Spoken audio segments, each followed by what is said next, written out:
Well, we certainly have heard over the course of years now, and I'm not sure it's correcting itself at the pace we like, but we've heard about it, that women often don't make the same amount of money as men in similar positions. Turns out there are more nuances to this whole thing that we're going to talk about right now. Traci Corey is here, chair of the Olivet College President's Women Leadership Initiative, and they actually have a special event at Olivet College that is coming up soon that is focused on cultivating future women leaders.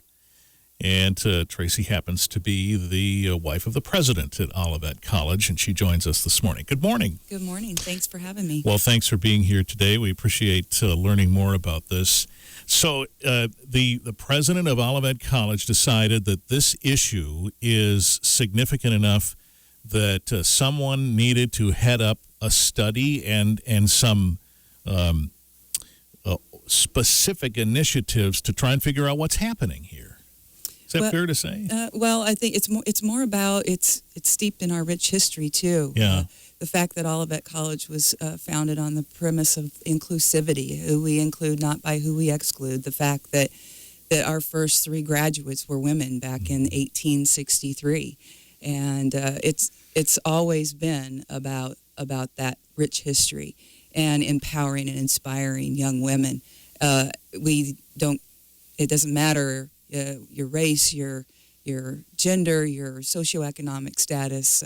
We've accepted students from every walk of life, and yet we know we could do better. And we wanted to grow our women's enrollment and saw a need to really continue to step it up in empowering and inspiring and champion young women so that they can walk away with the tools necessary to be self-advocates and for individual and social responsibility as well as themselves, and have the confidence coming up and out of Olivet College with the tools necessary to be successful in the real world.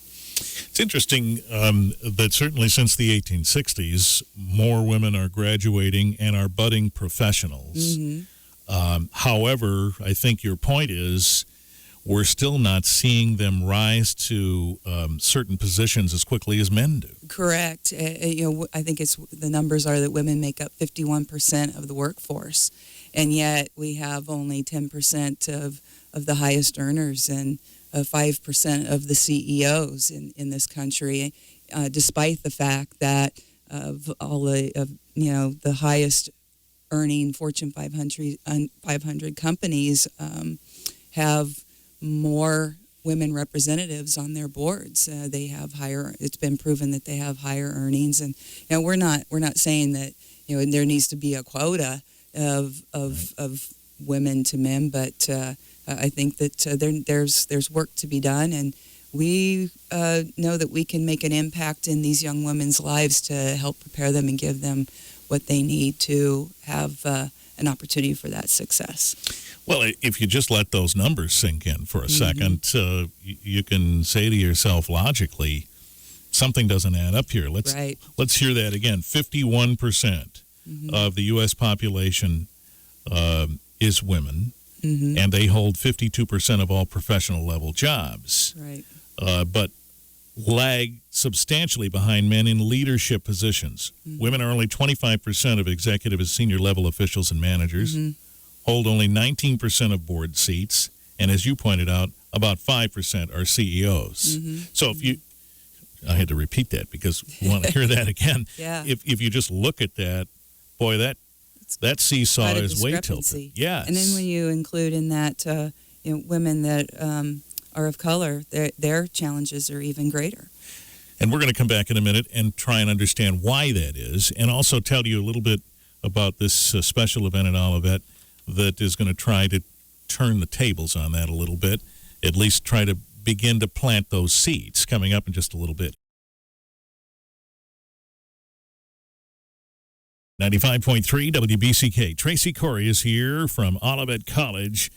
The president of Olivet College asked Traci, his wife initially, obviously, to look into the notion of a women's leadership initiative at Olivet College, and so she is, and it's culminated in a study which has brought us some of the statistics that we've alluded to a moment ago, and also an event that tries to encourage women to further seek leadership positions. And we'll find out more about what the intent of that is, really, and how they'll do it coming up in a bit. So we did hear, Traci, these tremendous statistics, and you mentioned women of color as well and the added challenges. What's at the root of this? Is this society's traditional gender roles at play here? What do you think the cause is? I can only guess. And actually, I mean, we're not doing a study. We're doing our event at the institution, and it just going off of prior research. And I'd have to say, just society's barriers that continue to exist for women and people of color are something that we need to continue to work on in this country. And for us, it's about, like I said, it's about who we include and not who we exclude. It's our history at the college, and it's all about the relationships. And you're not just a number at Olivet College, and our faculty are our students' mentors, and they form these lifelong relationships. And I think that's why the success of our students coming up and out and the executive positions is really quite high. And we need, because of that and our history of inclusivity, I think we felt like we could make a real impact in not just the lives of our students, both men and women, but maybe the high school students coming up and in, really stating to them that, if you want an institution that will further empower your budding leadership capabilities, and we're the one for you. And we have some of our top programs, our insurance and risk management program. We have our actuarial science program. As students are being highly sought after, coming up and out of those programs, as well as our placement in our pre-med and pre-vet are astronomical, in the 80s and 90% placement into vet school and pre-med. So we've got a lot of work ahead of us, and we wanted to have this event that would launch our Women's Leadership Initiative, and hopefully growing this into a year-long program for young women, maybe even reaching down into the high schools and the elementary school or the middle schools, and maybe even in the future, long-term, offering for the millennials, for the next generation, for post-graduation extended women's leadership training. We'd love to see something like that be, like a Women's Leadership Institute at Olivet College in the future. So Olivet tries to stimulate an atmosphere with female students that you can have a career in a professional area with leadership potential. In doing so, does Olivet say, by the way, when you get out of here, you might find that getting to some of those leadership positions is going to be more of a struggle because you're competing against a male competitor for some of those leadership jobs? In some cases, yes. And that's why we're trying to really hit on to some of the real topics at our event this Friday. We have communication skills, how to lead effectively. We've got breaking the stereotype, how to lead effectively in a male-dominant field, for example. We've got I've graduated, now what? Resume building, negotiating skills, a lot of the things that you don't learn in college. And that's something that we want to add to the college experience for our students. And also a financial planning. We have Deb Davis from Southern Michigan Bank and Trust coming as one of the one of the speakers for the financial planning session, and just learning how to do the basics even. And when we come back in a second, we'll talk about this event that's happening this week and let folks know where and when and what they can expect to see there. And that's coming up in just a moment on 95.3 WBCK. 95.3 WBCK. We're here with Traci Corey, from Olivet College. They plan a special event on Friday, and it's called Cultivating Women Leaders. There's a special theme with this, Tracy, isn't there? Yeah, this year's theme is embracing our inner strength and really stating to these young ladies that you already have these innate qualities within you, and we just want to help you bolster those up. Yeah, tap into those, sure. I presume a lot of this has to do with igniting a person's confidence. Yeah. Actually, I also coach club volleyball, and I've been a collegiate volleyball coach for a number of years. And recently, I've been seeing a lot of my players really struggling with that self-confidence, that self-esteem, and believing in themselves. And I think that they're getting beat down by society and social media through as early as 4th, 5th, 6th grade. I mean, probably even earlier. And I think it's really important that they learn that they are good enough as they are, and to help them bolster their budding need for confidence within themselves, and instead of being hammered down. Boy, I guess we could do a whole show on the effect of social media, but I presume that at the college age now, we're seeing young people who have been affected somehow by social media most of their lives. Yeah, definitely. But I really think that hopefully this event will really show them that they can come out of here and walk away with bolstered self-esteem, self-confidence, and because we've given them additional knowledge, additional tools to put in their toolbox when they come up and out of there, to be able to effectively interview, or like I said, resume building, or how to be an effective leader in all sorts of situations. Right.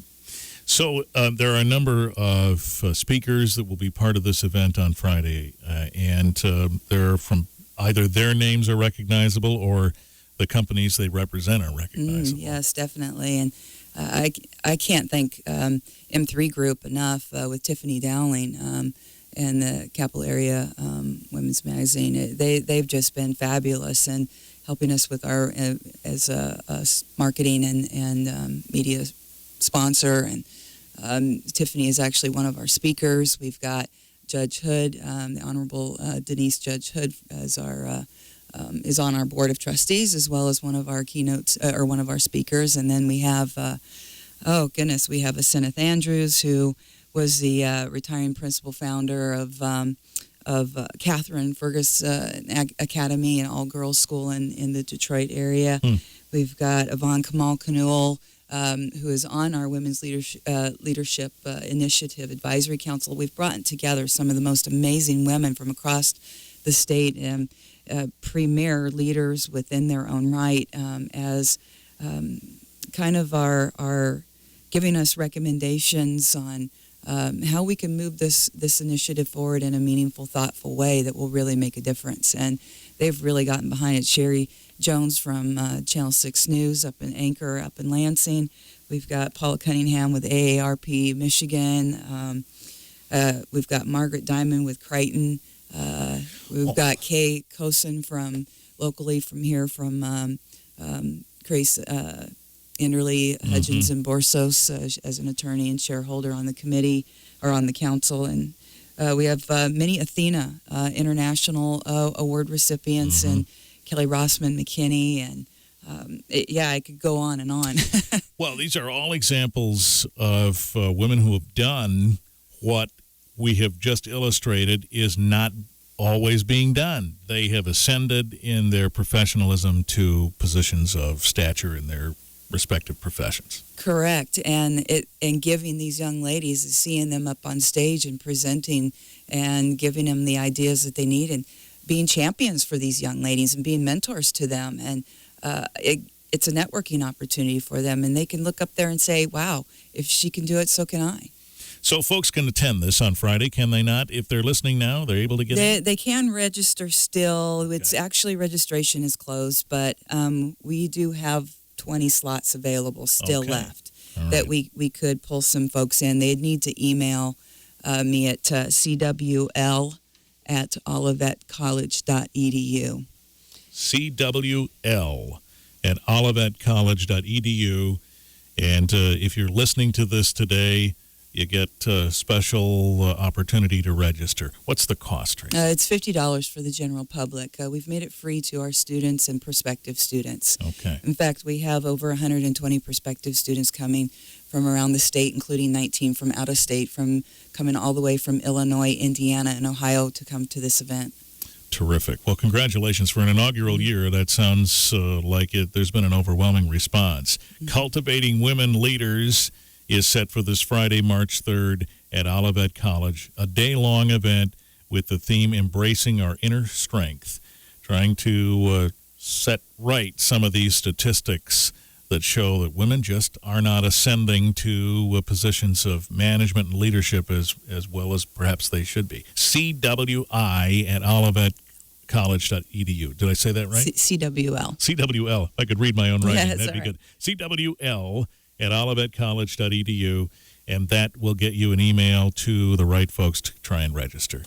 Thank you, Traci, for telling us about this. Thanks for having us. Best of luck with all of this, and we'll stay in touch. Sounds good. Thank you. All right. Thank you.